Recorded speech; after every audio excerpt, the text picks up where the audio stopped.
IQ Smart Parent is made possible in part by the McCune Foundation and the Grable Foundation. There is a gap between those who have easy access to 21st century technology and those who don't. It's called the digital divide, and it's limiting opportunities for people of color and those with limited income and education.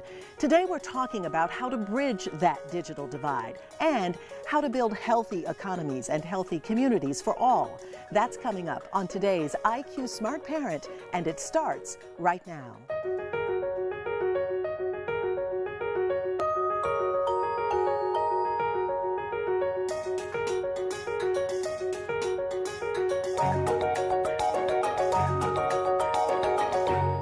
Welcome to IQ Smart Parent. I'm your host, Darieth Chisholm.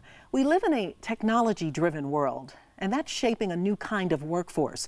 But due to the digital divide, not everyone has access to opportunities in high-growth tech fields. Our first guest is determined to change that. She is Christina Lewis, the founder and CEO of All-Star Code, a nonprofit computer science education organization. And she's joined by Jerome and Marcus. Thanks so much for being here on the show today. Thank you so much for having us. Christina, your work with All-Star Code is fascinating, and you really decided to do this so that you could foster the talent among Black and Latino males. Why, and what were you seeing, and what drove you? Well, who's being left behind in the race to leave everyone behind? 6 years ago, I was a journalist, and so research was a big part of what I was doing. And I saw, as many others did, the opportunities in technology and the gateway that coding provided. That then I looked around and I saw that there were some really great programs happening, and there are many programs out there for girls, but there wasn't one focused on our Black and Latino young men. And I knew, and it's important to have everyone on the playing field. So this came out of research about what was missing. And this was a solution that was missing. So name for us some of the specifics, and then you also focus a lot on mindset. That's absolutely right. With what we do, well, we're an out-of-school education provider that in the summer recruits students for a 6-week summer intensive program that teaches them the basics of computer science as well as web development, but in a culturally appropriate way. It's about understanding how to innovate. Yeah, and having that mindset is what's going to make the difference with the things that you learn. Exactly. So let's bring in Jerome and Marcus and welcome them and ask, really, I mean, how has this changed your life in particular ways of being involved, and your mindset as well? Well, yeah, absolutely. My mom originally ended up finding that advertisement on the internet for All-Star Code. All-Star Code teaches you like the basic fundamentals on how to program, you know, and then like if you want to go into that specific field, you can broaden your information a little bit to the big domain of computer science, and then it really gets interesting is like when you transfer that domain into something else. Absolutely. Marcus, is that the way that you feel about it? Absolutely. Yeah. It's changed my career aspirations, like total 180. How really. so? So before I went into the program, my life was, well, my parents always told me medicine, medicine, medicine. That's all I'm going to do, right? So I never really considered entrepreneurship, computer science, any of those related areas. And so I saw the email that I got from All-Star Code, and it just sparked a little intellectual curiosity in my part. And so I signed up, I joined the summer, and I can say with 100% confidence that it's the best experience I had. Yeah, and I understand that it's so much so you all are enjoying it that now you are teaching fellows, right? And sharing this with other young people. Yes. Yes. Yeah. That has to feel amazing for you, Christina, so that you understand that how this is impacting 2 young men's lives, but that they are now sharing this with other young men. Absolutely. It is amazing, leadership. So many programs think that it's about, what I can teach others. And I think one thing that All-Star Code understands is that really we need to empower students to teach themselves. And that's who can teach others, their peers. So Incorporated is hiring students after the summer to teach others, along with our lead instructors. There's a 3-person teaching team, and then to empower them to pursue what they want to pursue. Well, you mentioned that you're in the past, as you were focusing on journalism and you saw this digital divide, you were able to focus in on that. But why coding? You could have looked at anything else, but coding Absolutely. There were, at that time, 1 million technical jobs coming online, but not enough people to fill them. So that was an opportunity for all groups to go and help this country, innovate. I mean, broadly speaking, our workforce needs new skills. And as I did my research, coding is the ticket in. Marcus and Jerome, for you all, what's the most exciting thing that you're learning about this? Really just the expansiveness of computer science, really. It has implications in so many facets of life, whether that be in the business sector, all the way down to Dunkin' Donuts, like coffee shop, I don't know. It's just so interesting, all of the different implications it has. Yeah, and I totally agree. I mean, the things that you can do with computer science is just fabulous, magnificent. I mean, we look at, like, we have elders like on using phones, and I mean, it's just an awesome feeling, and especially like you can get to contribute into like humanity in a better way. It's like you connect people like through software and everything. It's just amazing, and you also profit from it. That's even a better thing. So, yeah. What happens if we don't bridge this divide? And you're working to do it, but we know that there are a disproportionate number of people, Absolutely. populations that are on the other side of this divide. Absolutely. It scares me a little bit, to be honest. The unemployment rate is great right now, particularly in the African American community as well as the Latino community. The pace of change is so fast. I mean, even coding today is programmers are being replaced by AI. In some cases. So the pace of change is so rapid that individuals may think that they have a useful skill, but if you're trying to coast on that, as say a generation ago did, you may end up not being able to thrive in the 21st century. Yeah, not to mention that a lack of income and inequality is just bad across the board for society. Exactly, it's bad for society, and it's a lost opportunity, and that's what really motivated me to start this, is that how can no one be thinking specifically about our young men of color? And I said, well, we've got to do that because, there's talent there. So I understand that you have been hugely inspired by your father, Reginald Lewis. Absolutely. Well, my father, Reginald Lewis, was the most successful businessman who happened to be black of his era in the 80s and 90s, a financier who pioneered into the old boys club on Wall Street. He died 25 years ago, yet he, in path-breaking, really integrating in the private sector, was hugely inspiring to me. And so tech today I see as like the Wall Street of the 80s and 90s, and that was the pathway. That that I followed, of how we could inspire other students. And I think also that that leadership and mentorship, he has a book that we give to our students to read and to show that that things are possible. Absolutely, and looking at what possibilities lie for the both of you, I mean, what are you excited about doing in the future?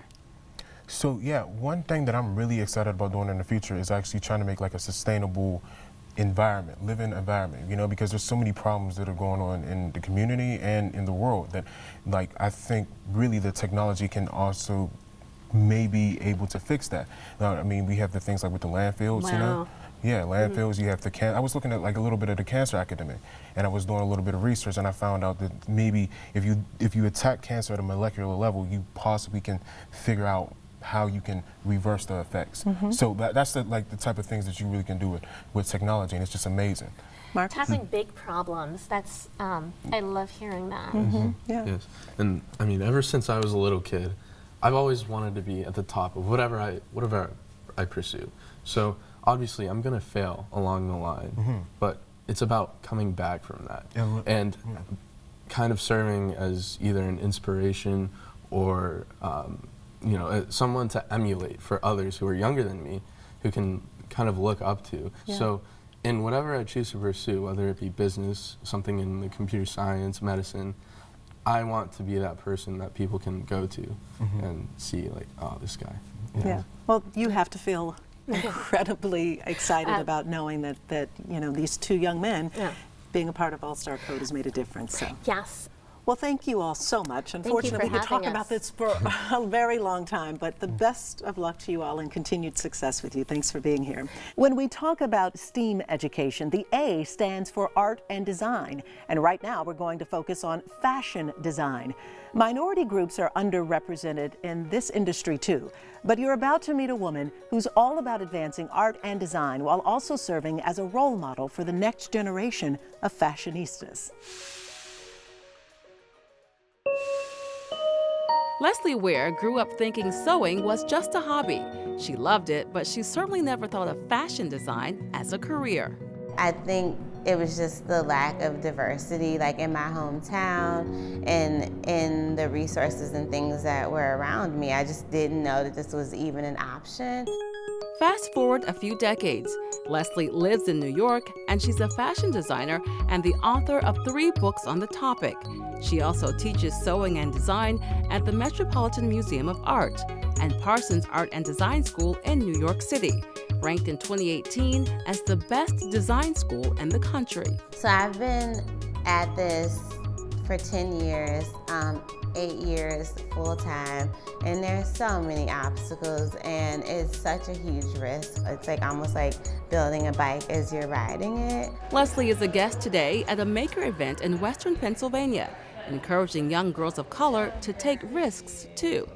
I think in particular for girls of color, like being a maker is so important because we often just consume. Like I see girls like buying fashion and buying products and buying magazines, and they're not like making anything themselves. And it's like, don't just consume, like be a maker. Like you can do this too. The Stanford Graduate School of Education studied the importance of equity in making and creating with technology.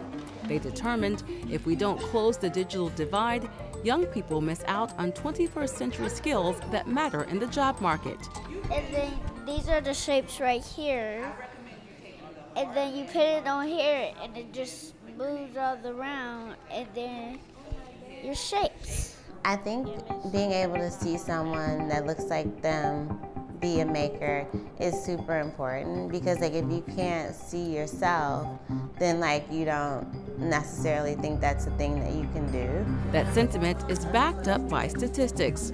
Girls of color need to see women of color involved in STEAM activities in order to believe they can get involved too. I feel like you should do 2 bags. You have so many ideas, like this is like 2 or 3. But the world of fashion design struggles with diversity. One of the industry's most prominent trade organizations says only 3% of its members are Black.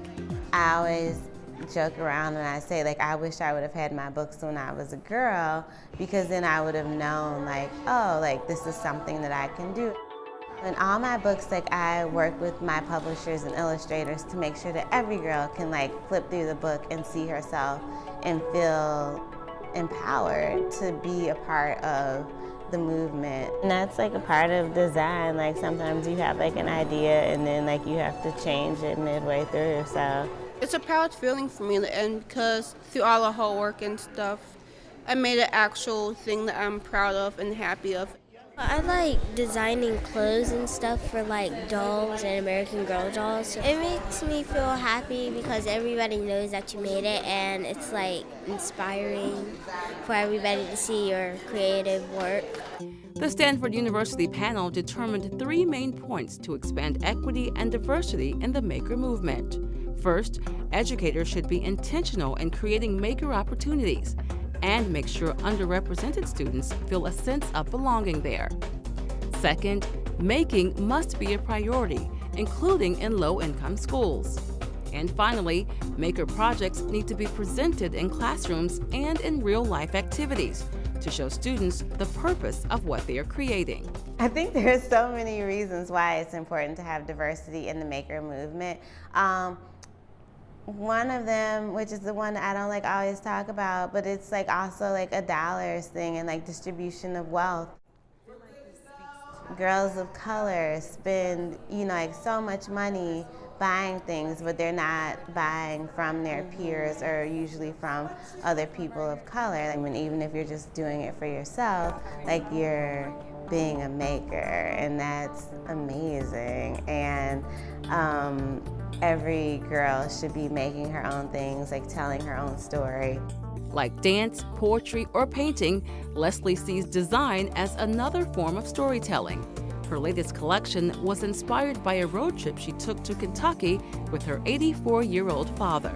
He just started telling me and showing me all of these places where like he farmed the land and his dad farmed the land and his father who was a slave. And so like I started designing like a whole fashion collection around telling the stories of my family's history through fashion. And if you don't try, like if you don't make, those stories aren't getting out there.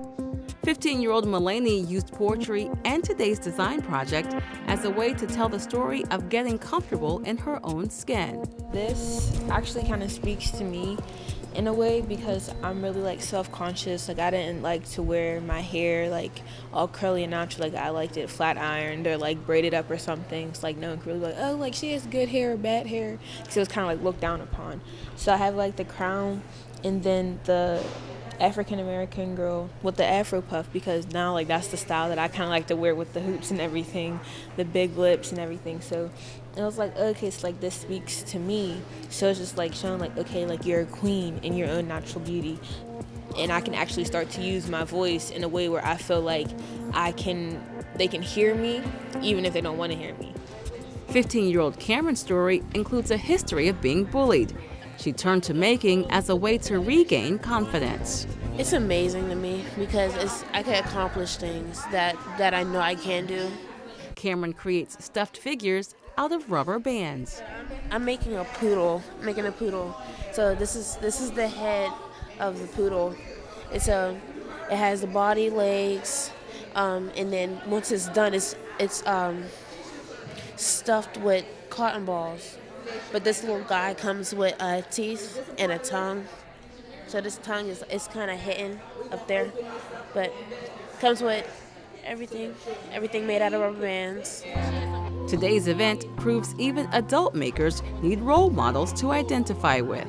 Oh, identification is extremely powerful.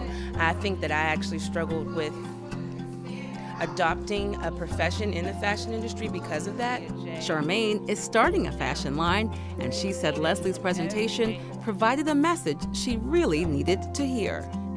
That it's possible, that I am worthy, that I am definitely on the right path. I think it also just like on our psyches, like being able to see people of color making and doing, it's just like something about that feels really good. And so I just like really encourage girls, even if it gets tough, even if you don't have like all the resources that you need, like they will come.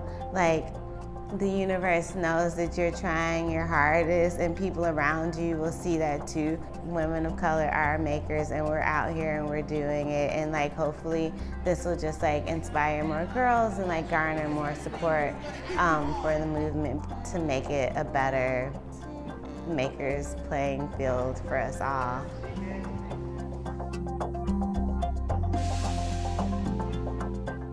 We're closing out the program today with two more guests who are part of innovative programs to help bridge the digital divide. Welcome to Susie Pushkar from Partner for Work and Christian Hughes of the nonprofit Drafting Dreams. Thanks so much for being here. Thank you for having me. Susie, let's start with you. So Partner for Work is a workforce development program in Pittsburgh, Pennsylvania. And when we look at the importance of really bridging the digital divide and having a diverse pool of talent, how important is that? It's critically important both for businesses within the region, but also for the people that live in a region for a few reasons.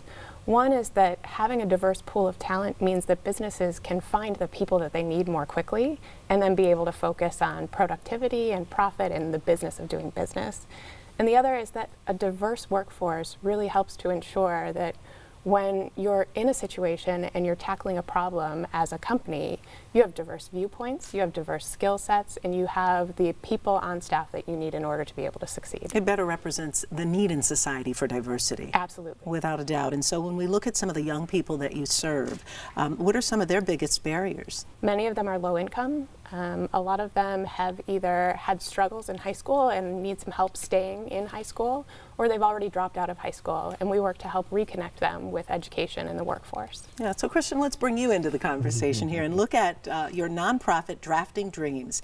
And some of the work that you do is primarily around architecture and urban design. Yes. What motivated you to start that? Several years ago, when I was in undergraduate at Hampton University, we participated in a diversity conversation with the American Institute of Architects, and it became apparent to me that at the time architecture was only 1% African American, 3% Hispanic, 14% woman cross-culturally across the board.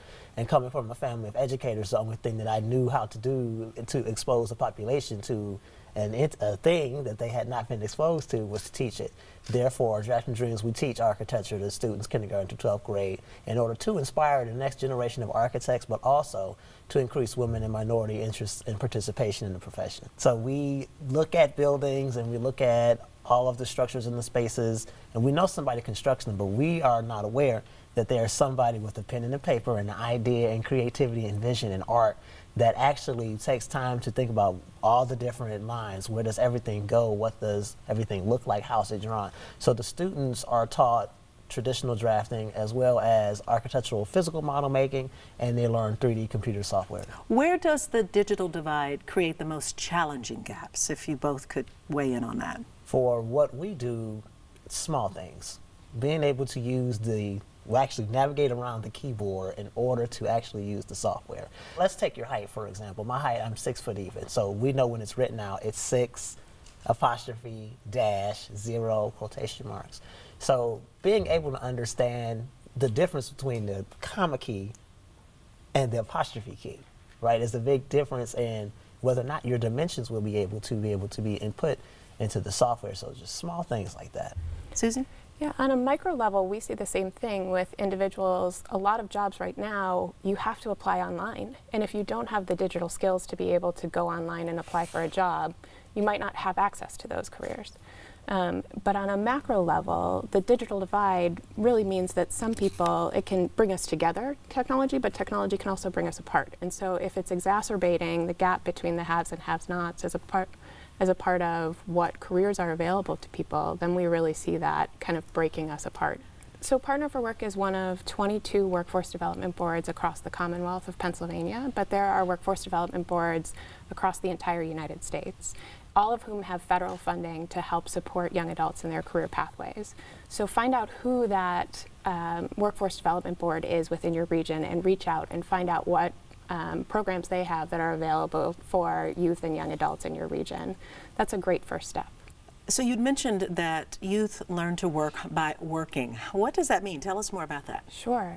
There are critical skills that we all need in order to be able to be successful in work. Yes, you can absolutely learn them in clubs and things like that, but really the place that the rubber hits the road is when you start to work.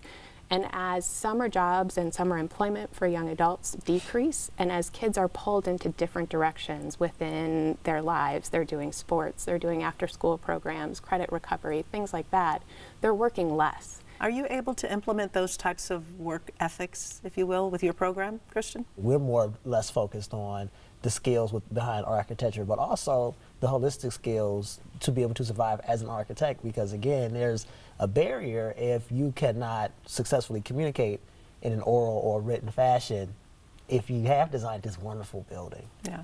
So just as a wrap up here, I'd love for you to weigh in on some takeaways that you want people to understand about the digital divide. So for us, one of the things that we think is really important is, yes, digital literacy is incredibly important, and understanding what you're being told by algorithms and information that you're finding on the internet.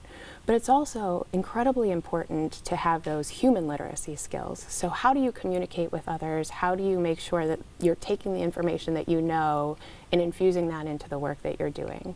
And so, yes, parents should absolutely focus on teaching skills to their children about digital skills and helping them find careers in these pathways, but also how do they communicate one-on-one with people and in group settings. Yeah, and Christian, your final thoughts? I would agree with that, but the word that comes to my mind is cohesion.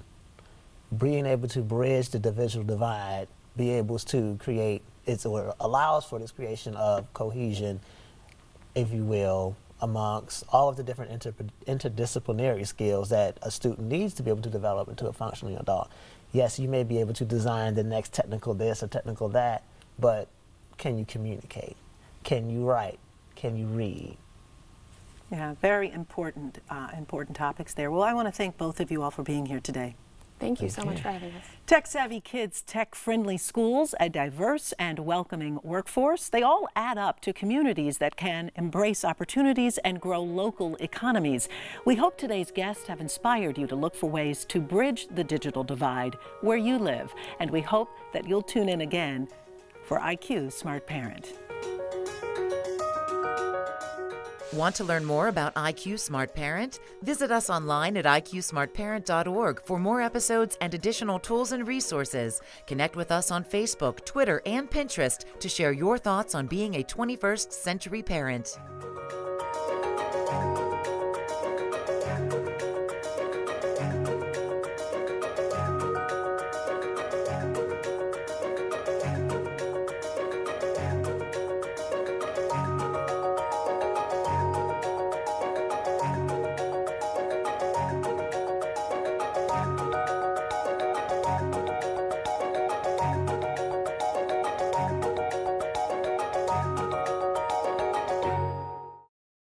IQ Smart Parent is made possible in part by the McCune Foundation and the Grable Foundation.